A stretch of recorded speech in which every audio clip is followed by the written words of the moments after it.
The Thornton Estate, a $500 million anniversary celebration. 400 of America's wealthiest elites gathered beneath crystal chandeliers that cost more than most people earned in a lifetime. And one black maid who dared to speak. "Ma'am, your champagne is ready." Veronica Thornton spun around. Her diamond-draped hand slapped the glass away. Crystals shattered across marble floors. "Did I ask you to speak?" Her voice sliced through the ballroom like a razor. "A black maid, touching my glass, with those filthy hands." Guests turned to watch. Someone snickered. A phone rose to record the humiliation. "You people shouldn't even breathe the same air as us. Know your place. You're nothing but hired help." Bottom of the food chain. Ivy Anderson stood frozen. Champagne dripped down her white uniform. 400 faces stared. Not one defended her. But none of them, especially the woman spitting venom, could imagine what would happen next. Before this night ended, that same black maid would scream 2 words that would destroy a 25-year marriage and expose a $500 million betrayal. 72 hours earlier, the alarm screamed at 5:03 a.m. Ivy Anderson's hand shot out from beneath the thin, threadbare blanket, silencing it before the second ring could disturb her daughter. In the narrow bed pushed against the opposite wall of their cramped one-bedroom apartment, 6-year-old Maya stirred but didn't wake, her small fingers still clutching the one-eyed teddy bear she refused to sleep without. Ivy lay still for a long moment, staring at the water stains spreading across the ceiling like a slow-growing cancer. She'd memorized every crack in that ceiling over 3 years, 14 jagged lines that seemed to multiply after each rainstorm. The landlord never fixed anything. Why would he? Tenants like Ivy couldn't afford to complain. Then she moved. Quietly. Efficiently. The way poor people learn to move, without wasting time, without wasting motion, without wasting the precious energy that hope required. The bathroom mirror showed a 29-year-old woman who looked 35 on her good days. Dark circles carved permanent grooves beneath exhausted eyes that had seen too much disappointment. Hair pulled back tight against her scalp, not for style, but because she couldn't afford products or salon visits. Hands rough and cracked from years of harsh cleaning chemicals, the skin perpetually dry no matter how much dollar store lotion she applied. But those hands had once held beakers in a Howard University laboratory. Those tired eyes had once scanned advanced organic chemistry textbooks until 3 a.m., fueled by ambition and cheap coffee. That weary mind had once calculated molecular weights and dreamed of a PhD, a research career, a corner office with Dr. Ivy Anderson etched on the door. Before everything fell apart, she splashed cold water on her face. No time for hot water, and besides, the gas bill was already 3 weeks overdue. She'd learned to ration everything, every penny stretched until it screamed, every drop of water measured, every ounce of hope carefully preserved for Maya's sake. In the kitchen, if you could call a hot plate, a mini fridge older than Maya, and 2 feet of cracked Formica countertop a kitchen, Ivy prepared her daughter's lunch with practiced efficiency. Peanut butter sandwich cut diagonal because Maya insisted triangles tasted better than rectangles. Apple slices arranged into a smiley face. A juice box purchased on sale, 3 for $1, the kind with too much sugar and not enough real fruit. And tucked inside the worn brown paper bag, a handwritten note on torn notebook paper.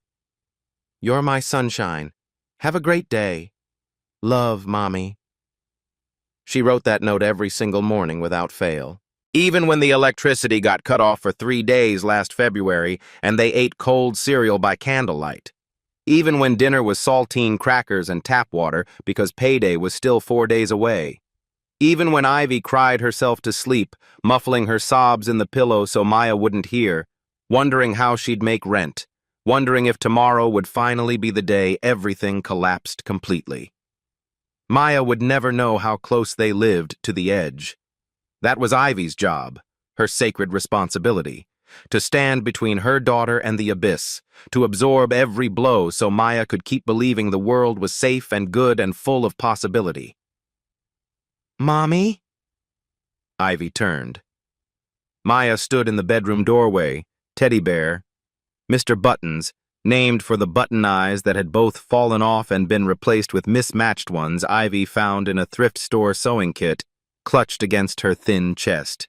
Her pink pajamas were 2 sizes too small, the fabric straining at every seam, the cuffs riding up past her ankles. "Hey, baby girl." Ivy softened her voice, pushing exhaustion aside. "Go back to sleep. It's still early. Are you going to work again?" "Yeah, sweetheart. Mrs. Patterson will take you to school today, remember?" Maya patted across the cold linoleum floor.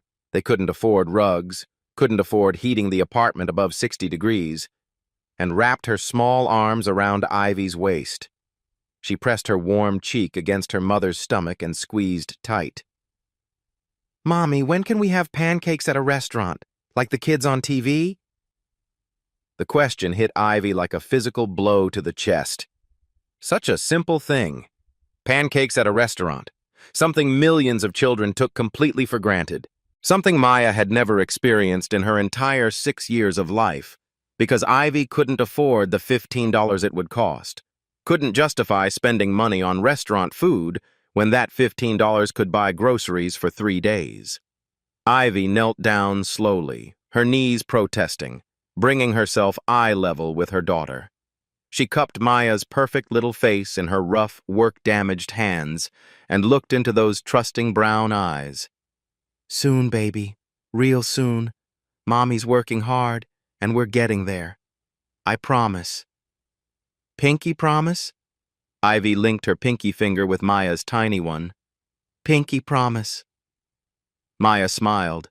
That pure, radiant, innocent smile that could light up the darkest room, that made every exhausting double shift and every skipped meal and every sleepless night worth enduring. "Okay, Mommy. I believe you. I believe you."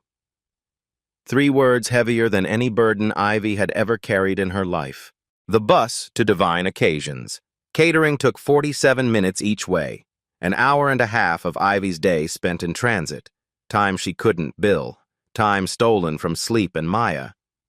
But Ivy used every second productively.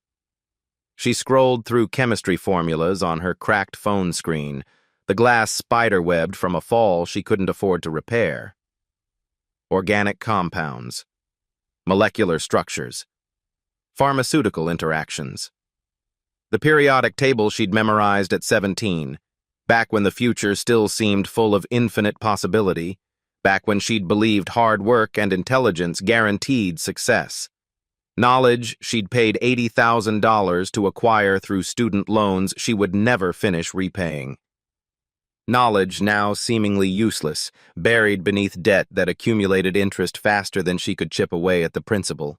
2 years into her master's program at Howard University, 2 years of perfect grades, glowing professor recommendations, and a promising research trajectory. The phone call came. The call that shattered everything. Her father, James Anderson, the man who had worked brutal double shifts at a manufacturing plant for 26 years to fund her education, who had never missed a single tuition payment despite never taking a vacation, who had told her every day that she was destined for greatness, was dead. Industrial accident. Machine malfunction. Safety protocols ignored by a company that valued profit over human lives. No compensation offered because the corporate lawyers found a technicality.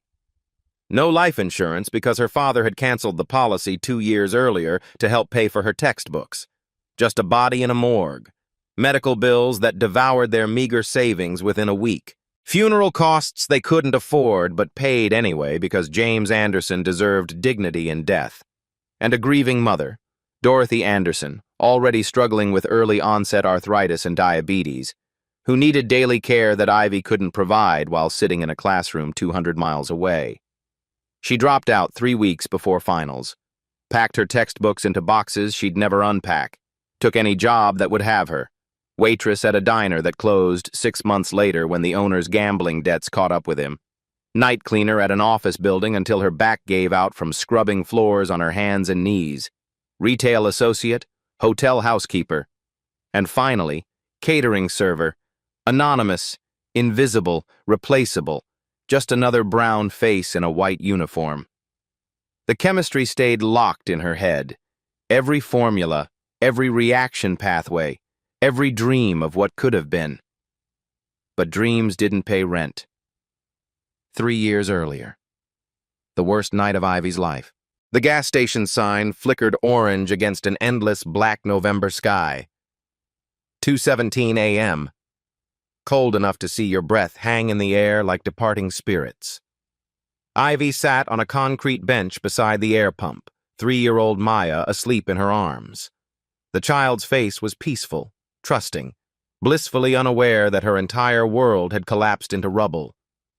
Everything they owned fit into 2 garbage bags at Ivy's feet, clothes that no longer fit properly, Maya's beloved teddy bear, a handful of photographs from better times, the chemistry textbooks Ivy couldn't bear to abandon, even though they mocked her with memories of the future she'd lost. Evicted. 12 hours ago. The landlord had changed the locks while she worked a double shift at the catering company. When she'd returned home at midnight, her belongings were piled on the sidewalk like trash awaiting collection. No warning. No grace period. Just locks changed and a handwritten note. Rent overdue, property reclaimed. The car had been repossessed 3 days before that. She'd fallen 2 payments behind after Maya's ear infection required a $400 emergency room visit that insurance didn't cover. The homeless shelter was full. "Come back tomorrow," the exhausted intake worker had said, avoiding eye contact. But tomorrow was already here, and Ivy was still outside, and Maya was still sleeping against her chest, and she had absolutely no idea what came next. 36 hours without sleep, arms aching from holding Maya's weight, stomach long past growling. It had simply surrendered, mind cycling through impossible equations that had no solutions. No money, no family left who could help, no friends with spare rooms, no options. Cars pulled in and out of the gas station.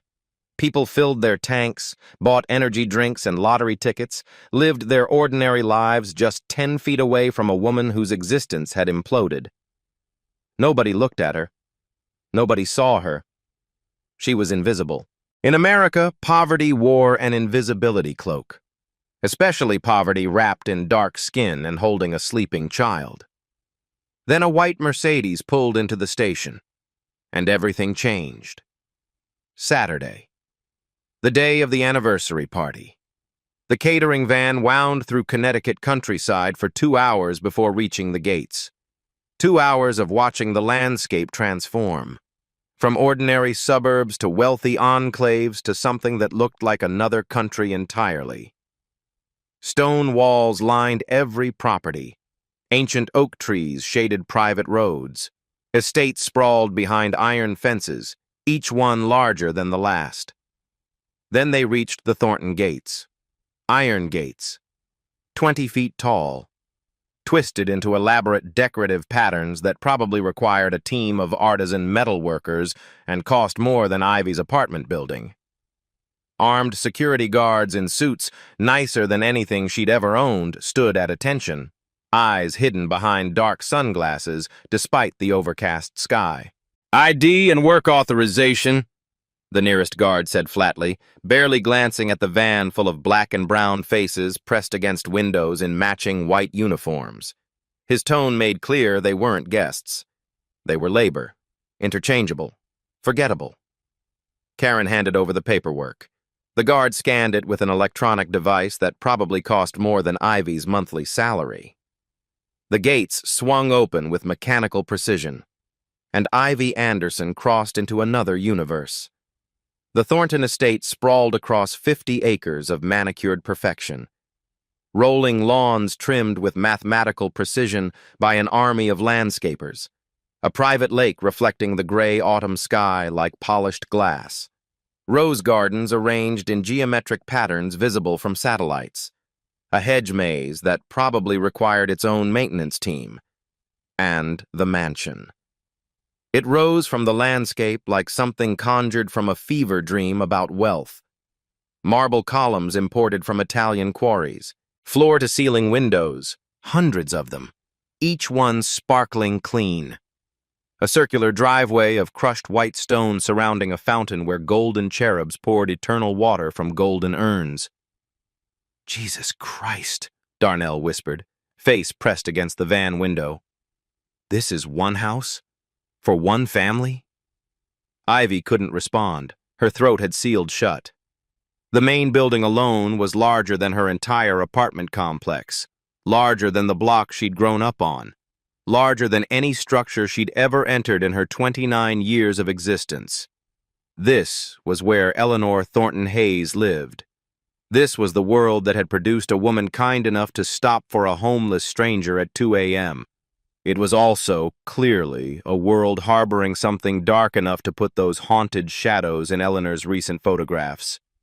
The service entrance led through gray concrete hallways, functional, cold, deliberately hidden from anyone who mattered. These were the arteries that kept the golden heart pumping, designed to be invisible. Through doorways and gaps, Ivy glimpsed the real estate. Crystal chandeliers dripping light worth more than her lifetime earnings. Renaissance paintings that belonged in museums.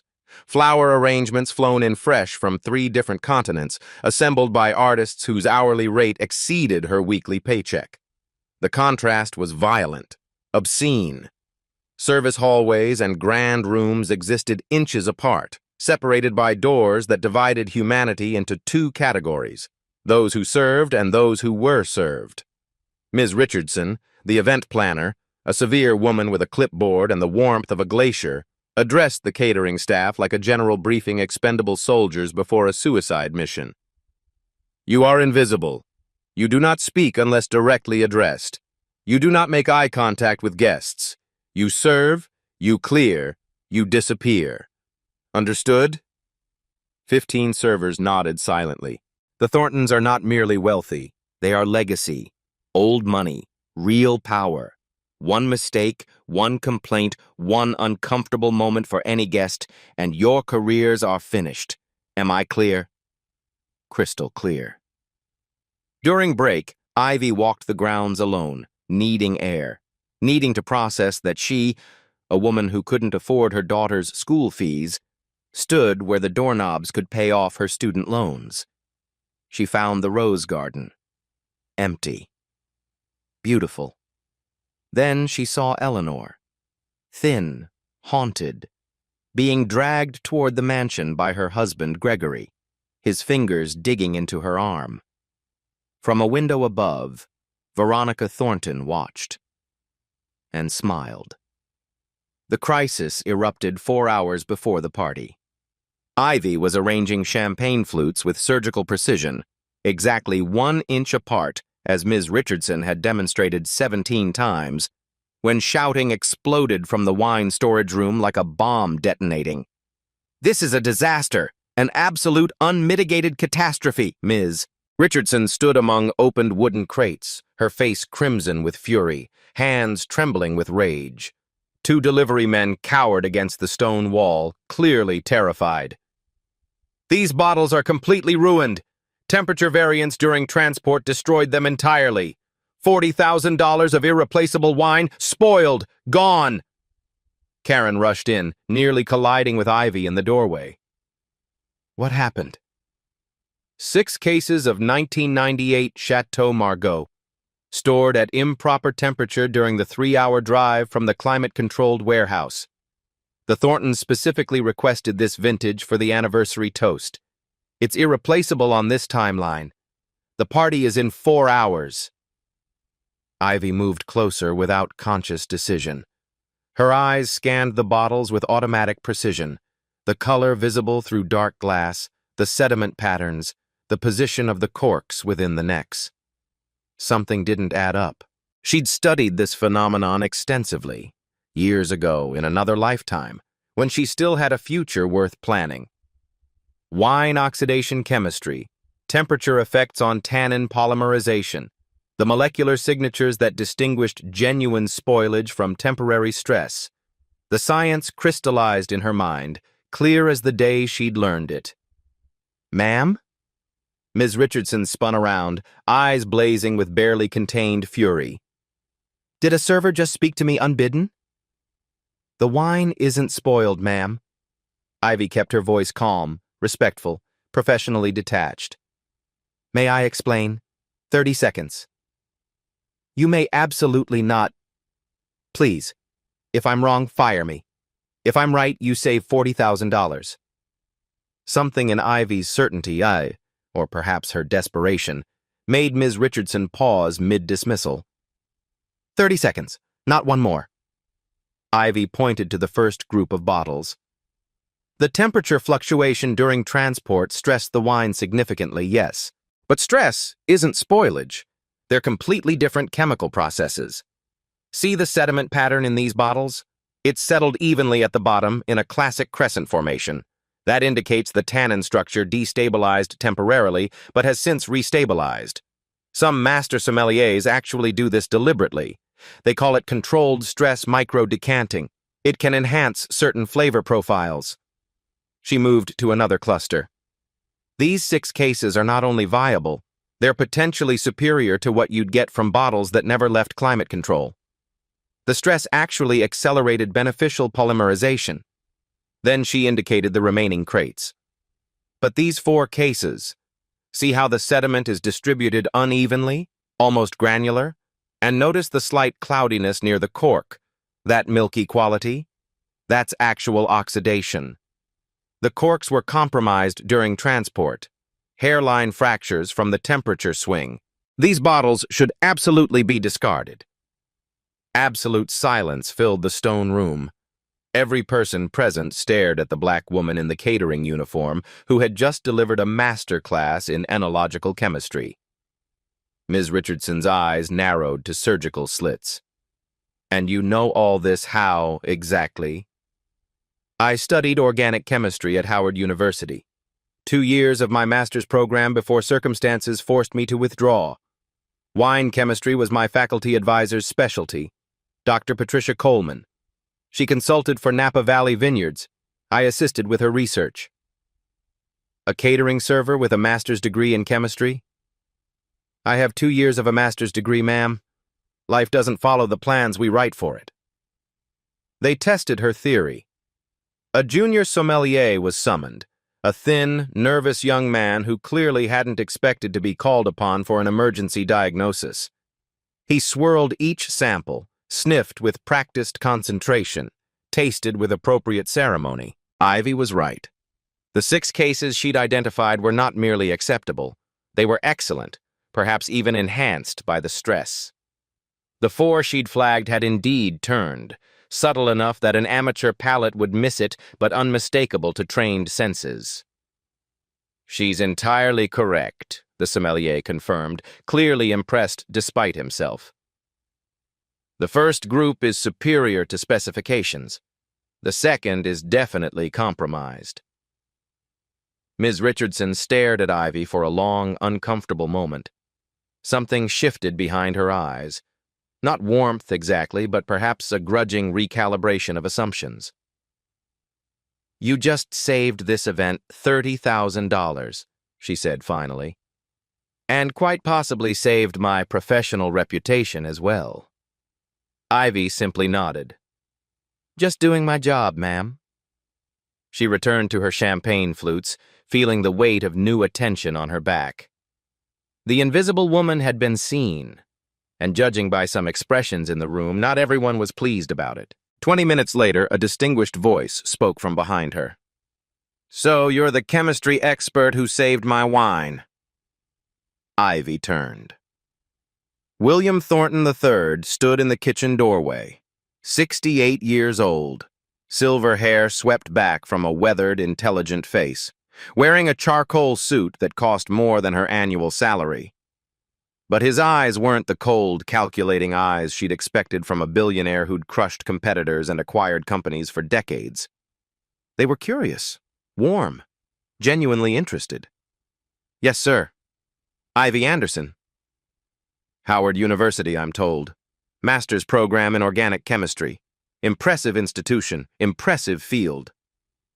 2 years before I had to withdraw, sir. Why did you leave? Direct. No polite evasion. No pretending he was just making small talk. My father died, sir. Factory accident. Machine malfunction at a manufacturing plant. No insurance, no safety protocols followed, no compensation offered. She kept her voice steady through sheer willpower. My mother needed care. I had to make a choice. William was quiet for a long moment, his expression unreadable. I'm sorry for your loss, he said finally. Not performatively, not the way wealthy people usually offered condolences, that empty gesture that meant nothing. He said it like someone who understood loss intimately. Thank you, sir. Everyone assumes I was born into all of this. He gestured vaguely at the mansion surrounding them, the gleaming appliances, the marble countertops, the army of servants. Trust funds, private schools, summer homes in the Hamptons, old money stretching back generations. Ivy remained silent. I grew up in a trailer park in McDowell County, West Virginia. Poorest county in the state, still is probably. My father was a coal miner who died of black lung when I was 16. My mother cleaned other people's houses 14 hours a day to keep us fed. He looked around the kitchen, at the crystal, the silver, the absurd accumulation of wealth. I built every piece of this from nothing. 40 years of work. 40 years of people telling me I didn't belong, didn't deserve it, should go back where I came from. A small, rueful smile crossed his face. But people forget that part. They see the money now and assume it was always there. Why are you telling me this, sir? His eyes locked onto hers with sudden, unsettling intensity. Because I've learned to read people, Ms. Anderson. 40 years in business teaches you that survival skill, or it destroys you. And I can see something in you that most people miss entirely. What's that, sir? Integrity. The real kind. The kind that can't be purchased with money, can't be faked with performance, can't be taught in schools. He paused. Hold on to that. In this world, especially in this world, integrity is the rarest commodity there is. Karen appeared at Ivy's elbow 30 minutes later, grinning wider than Ivy had ever seen her grin. Anderson, major news, life-changing news. Good or bad? The best news you'll hear this year. The Thorntons want you on their permanent catering roster. Premium events only. Galas, charity balls, private dinners. $22 an hour, guaranteed 40 hours minimum every single week. Ivy's breath stopped in her chest. Are you serious? Dead serious. They requested you by name. By name, Anderson. Do you understand how rare that is? In 15 years running this company, I've never seen a client request a specific server. $22 an hour. Guaranteed hours. That was rent covered with money left over. Bills paid on time for the first time in 3 years. School fees handled. Medical debt slowly shrinking. Maybe, finally, miraculously, pancakes at a restaurant. Thank you, Ivy whispered, tears threatening to spill. Thank you so much. Don't thank me. Thank yourself. You earned this. During her evening break, Ivy stepped into the service hallway and called Mrs. Patterson's house with trembling fingers. Hello? It's Ivy. Is Maya awake? Just finished her bath. Hold on, sweetheart. Rustling sounds, small footsteps. Then the voice that made everything worthwhile. Mommy? Hey, baby girl, how was your day? Good. Mrs. Patterson made mac and cheese, the orange kind from the box. Ivy laughed through her tears. That sounds delicious. It was, and we watched cartoons and I drew you a flower picture and... Baby, listen, Mommy has big news. She pressed the phone tight against her ear, as if she could hold her daughter through the signal. I got a better job today, a much better job. Silence. Then small and hopeful. Does that mean? Yeah, sweetheart. Pancakes. A real restaurant. With syrup and whipped cream and everything. Soon. Maya squealed. Pure, uncomplicated joy transmitted through cellular waves. I love you, Mommy. I love you too, baby. More than all the stars in the sky. More than all the pancakes. More than all the pancakes in the entire world. She didn't see the figure watching from the shadows at the hallway's end. Lydia, server uniform, cold, calculating eyes.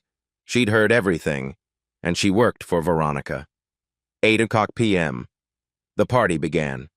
400 guests poured through the grand entrance like silk and diamonds given human form. Governors and senators mingled with Fortune 500 CEOs.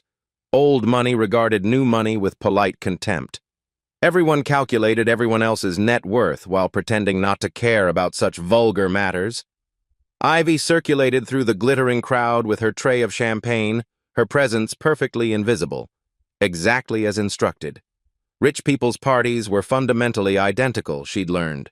Different zip codes, same hollow conversations. Different chandeliers, same fake smiles. But tonight felt different. Electricity hummed beneath the crystal chandeliers like a brewing storm. Tension she couldn't name, couldn't locate, but felt in her bones like a change in barometric pressure. She spotted William Thornton working the room, shaking hands with practiced ease, accepting congratulations on 25 years of marriage. But his smile never reached his eyes. He kept checking his phone when he thought nobody was watching, looking toward the entrance like he expected or dreaded, someone's arrival. Veronica, by sharp contrast, blazed with almost manic energy. The perfect hostess. Every smile calculated to the millimeter, every touch on a guest's arm precisely calibrated for maximum charm.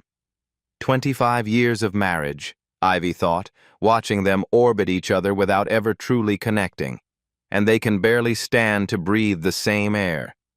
Eleanor arrived at 8:30. She entered on Gregory's arm, wearing a dove-gray gown that couldn't hide how painfully thin she'd become. Professional makeup concealed the shadows under her eyes, but Ivy saw them anyway, recognized them from her own mirror during the darkest years. Gregory's hand rested on Eleanor's lower back.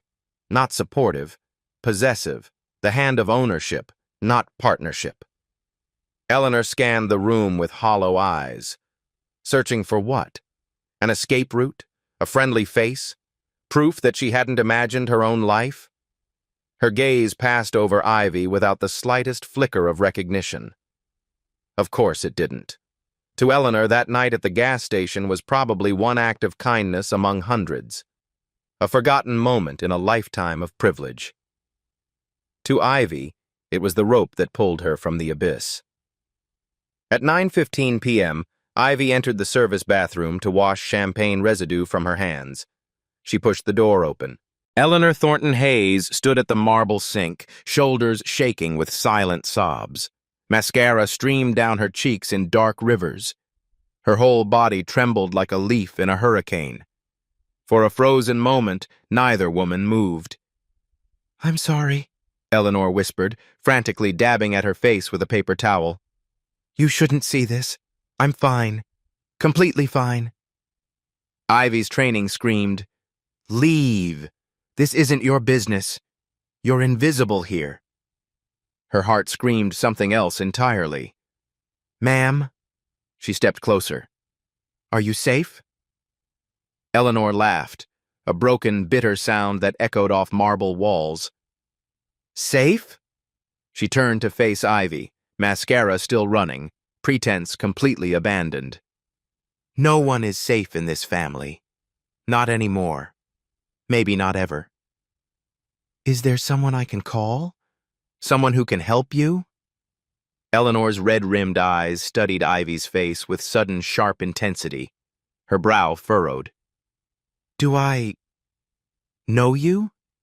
Have we met somewhere before?" Ivy's pulse quickened. The business card burned in her pocket like a physical weight. "I don't think so, ma'am. No, there's something familiar. I've seen those eyes before. I'm certain of it. Before Ivy could respond, a voice boomed from the hallway. Eleanor? Where are you? Gregory. Eleanor's entire demeanor transformed in an instant. The tears vanished. Her spine straightened.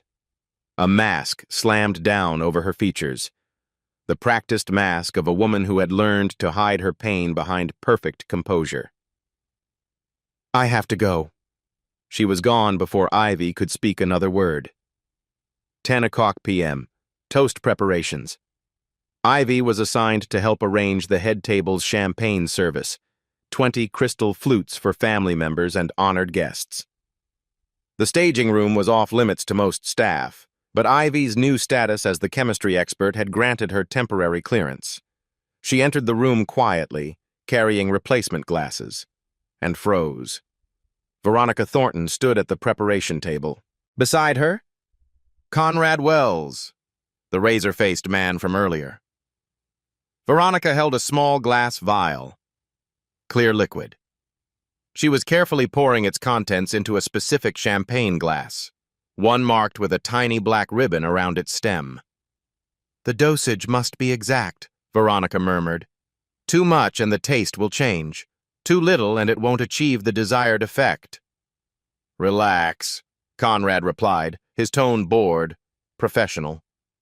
I've calculated everything precisely. Combined with his cardiac medication, this compound will trigger what appears to be natural heart failure. The coroner will see an elderly man with a documented history of heart problems who had one glass too many at his own anniversary celebration. Tragic. Completely unsuspicious. Case closed. Ivy stopped breathing. Her chemistry brain processed the information faster than conscious thought could follow. Clear pharmaceutical compound. Calculated interaction with cardiac medication. Designed to mimic natural heart failure. They're going to murder William Thornton. Tonight. At his own anniversary party. She must have made a sound. A gasp. The slight clink of glasses on her tray. Conrad's head snapped toward the doorway like a predator sensing prey. Their eyes locked. Time stopped. Well, he said slowly, a cold smile spreading across his razor face. We have a problem. Ivy ran. Service hallways. Kitchen. Looking for security, for help, for anyone who would believe what she'd just witnessed. A hand shot from nowhere and yanked her sideways through a doorway into a dark storage closet. Conrad Wells. Face inches from hers. Eyes empty of anything resembling mercy or human warmth. What you think you saw, he said softly, almost gently. You didn't see. Let go. Listen very carefully. His grip tightened until she felt bruises forming beneath his fingers. You're going to return to serving champagne. You're going to smile and be invisible and forget everything. And then you're going to live a long, happy life with that sweet little daughter of yours. Ivy's blood turned to ice water. Yes, Maya, 6 years old, currently staying with Mrs. Patterson at 1847 Elm Street. His smile widened. Cute kid. Pink pajamas, 2 sizes too small. Teddy bear named Mr. Buttons. Terror closed around her throat like a fist. Please, finish your shift. Go home. Hug your daughter. Nothing happened tonight. He released her arm. Do we understand each other perfectly? She couldn't speak, could only nod. Excellent. He straightened his jacket, brushed invisible lint from his sleeve. Now smile, Ms. Anderson. It's a celebration. He walked away.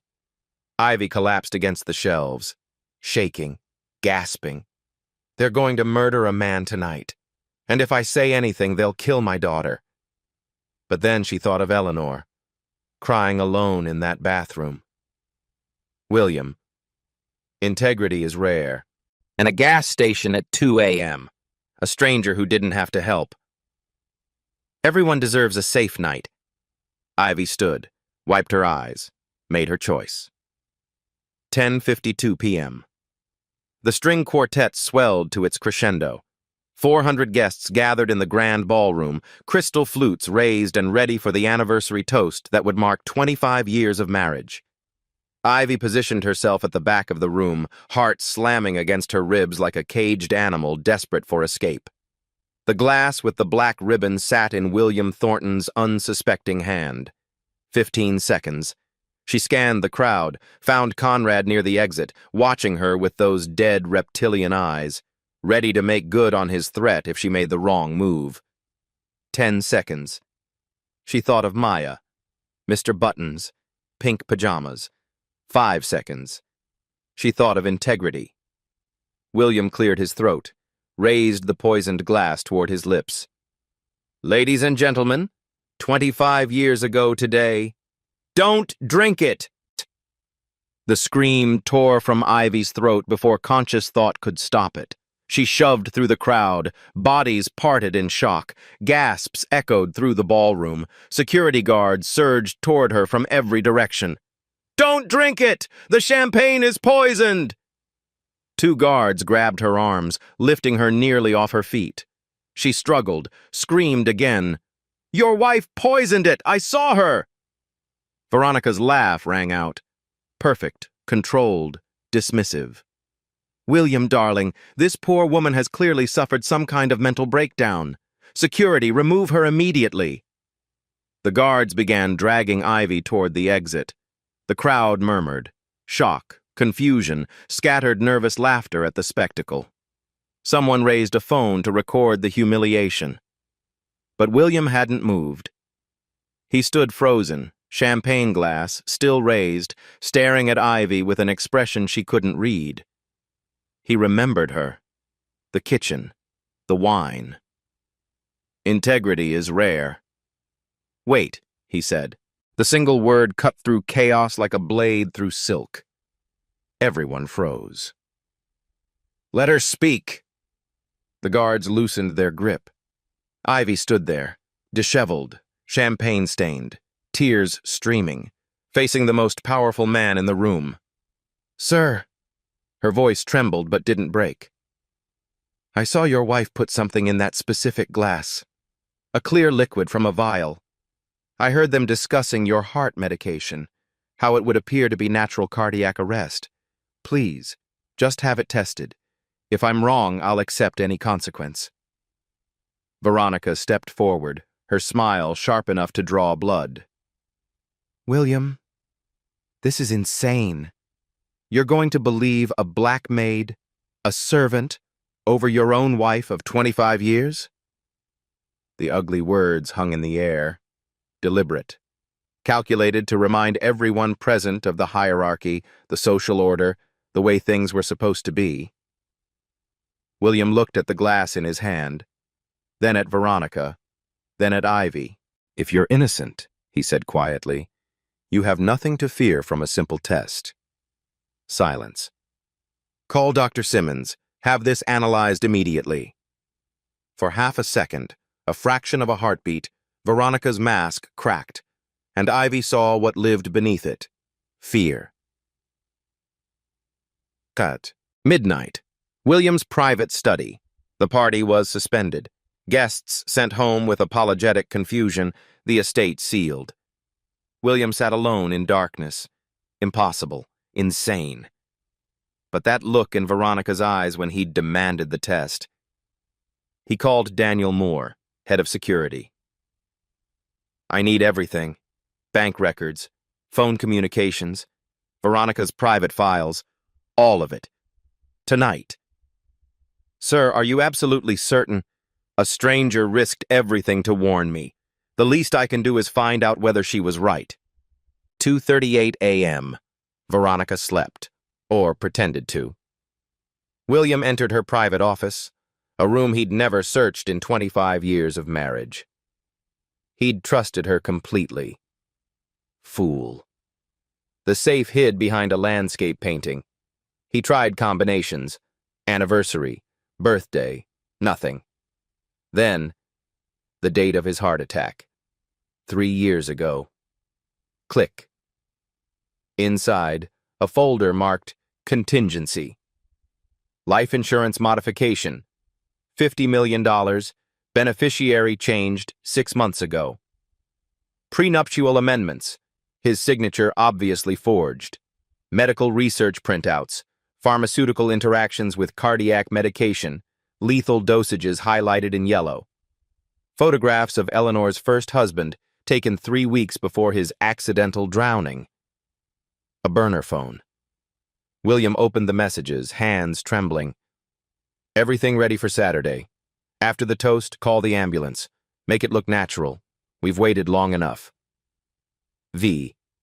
He sat down heavily. 25 years. 3 children. A life built together. All of it a carefully constructed lie. And a stranger in a catering uniform had seen through it in a single night. 4:00 a.m. Master bedroom. The overhead light blazed on without warning.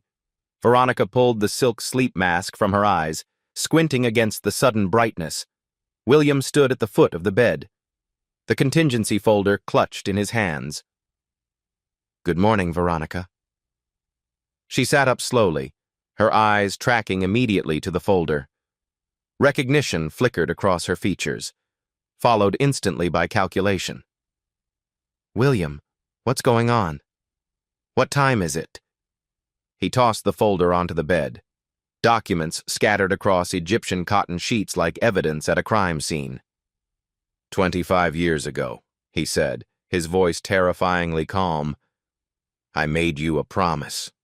I promised to love you, trust you, build a life together." He paused. "I kept every single one of those promises."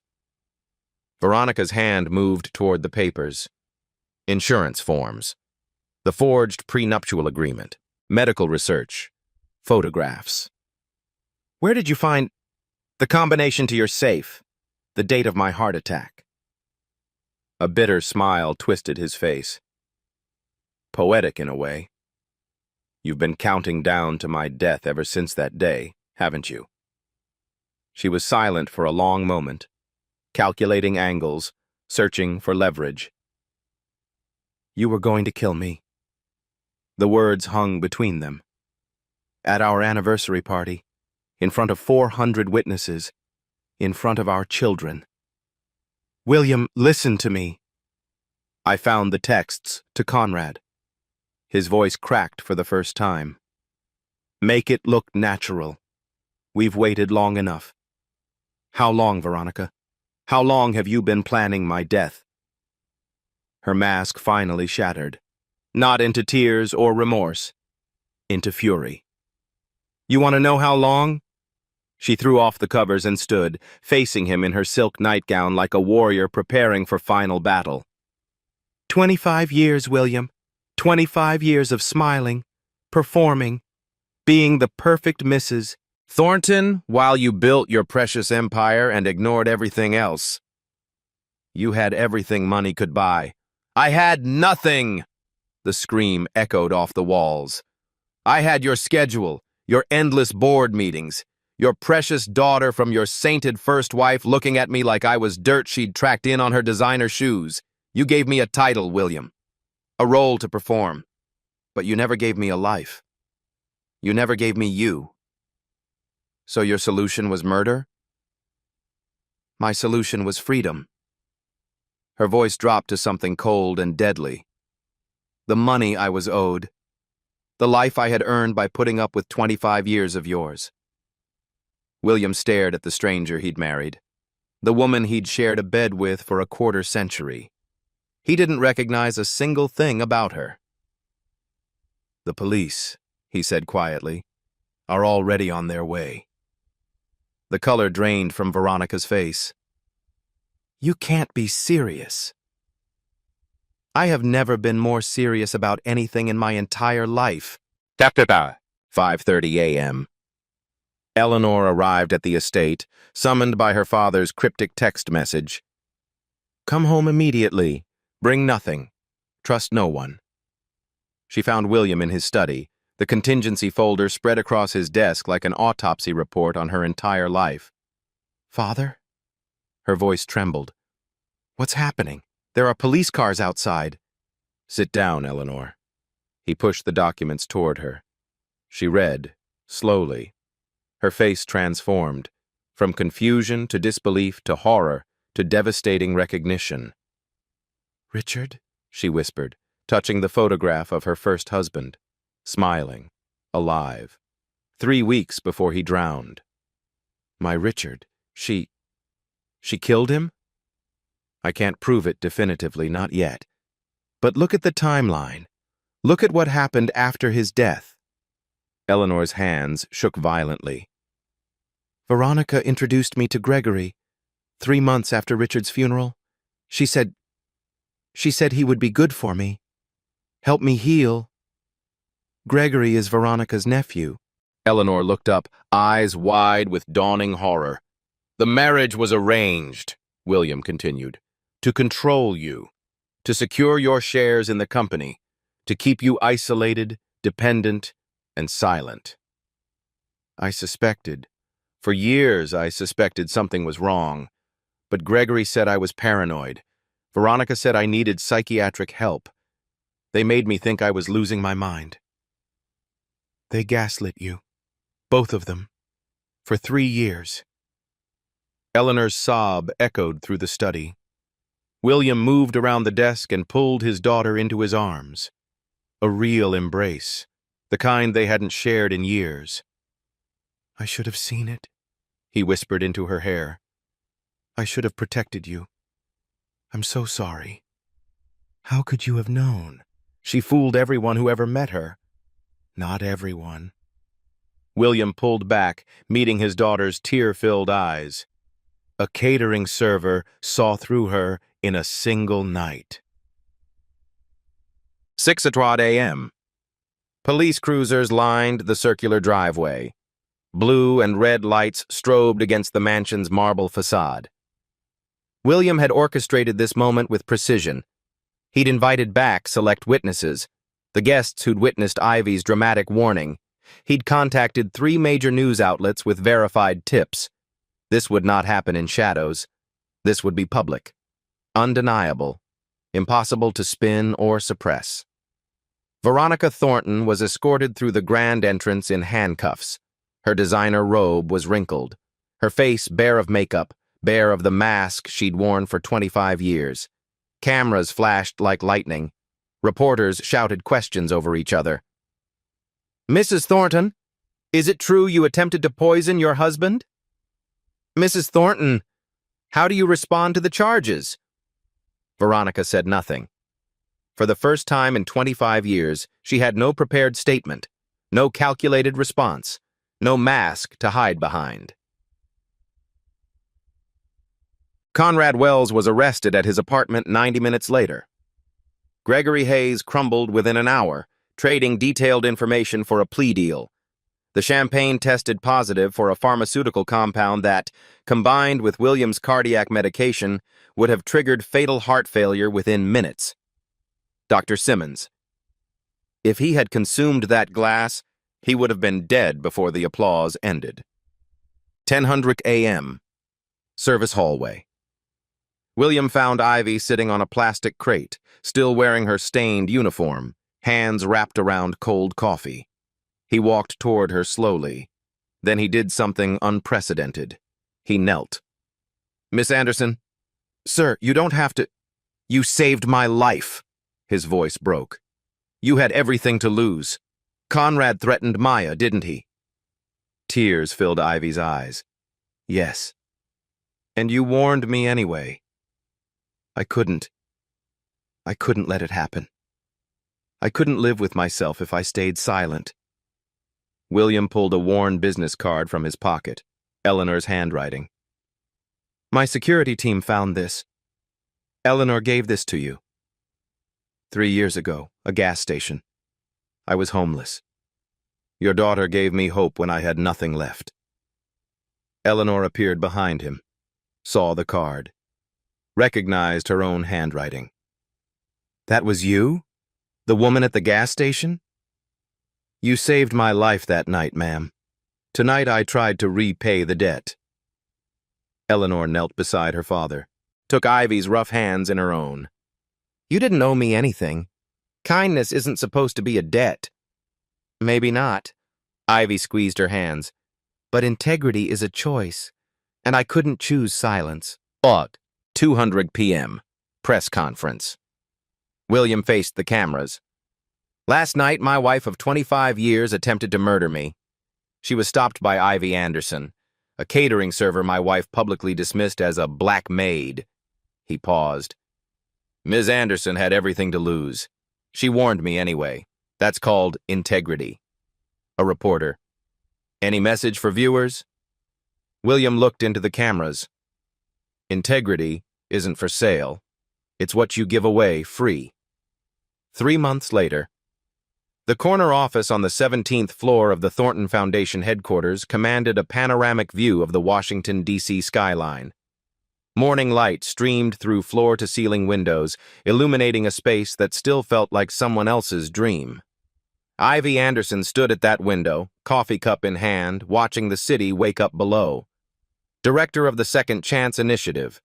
The brass nameplate on her mahogany desk said so. The diploma on the wall, her completed master's degree in chemistry from Howard University, finally finished after all these years, confirmed it. The salary deposited into her bank account every 2 weeks proved it wasn't a fantasy. But the business card in the silver frame beside her computer meant the most. Everyone deserves a safe night. The initiative had launched 8 weeks ago with a simple, powerful mission: helping single parents complete interrupted education, providing childcare so they could attend classes without worry, housing support so they never had to choose between shelter and school, job placement so their hard-won degrees actually led somewhere meaningful. In its first 2 months, over 900 participants had enrolled. Single mothers, single fathers, people whose dreams had been derailed by circumstances beyond their control. People exactly like Ivy had once been. She didn't run the program from behind her desk. Every Tuesday afternoon, she met with participants personally, shared her story without polishing the painful parts, answered their questions with unflinching honesty. "How did you keep going?" they invariably asked, "when everything fell apart?" "One day at a time," she'd say. "One promise to my daughter at a time. And sometimes, one stranger's unexpected kindness at a time." The divorce had finalized 6 weeks ago. Veronica Thornton received nothing, not a single cent. The prenuptial agreement she'd forged was declared void. The $500 million she'd attempted to steal through murder went to the foundation instead. Her sentence: 15 years to life for attempted murder, conspiracy, and accessory charges in Richard Hayes's death. Gregory took a plea deal. 10 years. Conrad Wells got 25. Eleanor was finally free. Her own apartment. Therapy twice weekly. Real smiles that reached her eyes. The office door burst open. "Mommy!" Maya exploded into the room, backpack bouncing, braids flying behind her like celebration streamers. Ivy dropped to her knees and caught her daughter mid-sprint, spinning her in a joyful circle. "Hey, baby girl, how was school?" "We learned about molecules today. I told my teacher my mommy is a real chemist and she helps people and she was on TV." Eleanor appeared in the doorway, smiling warmly. Her 2 children peeked shyly from behind her legs. "Hope we're not interrupting the celebration." "Never." Eleanor walked to the desk, touched the framed business card gently. "I wrote that 3 years ago. I had no idea what it would become." "That's exactly the point," Ivy said softly. "You didn't do it to be thanked. You did it because it was right." Through the window, sunset painted Washington gold. 6 months later, 2:17 a.m. Ivy's car pulled into a gas station off Interstate 95.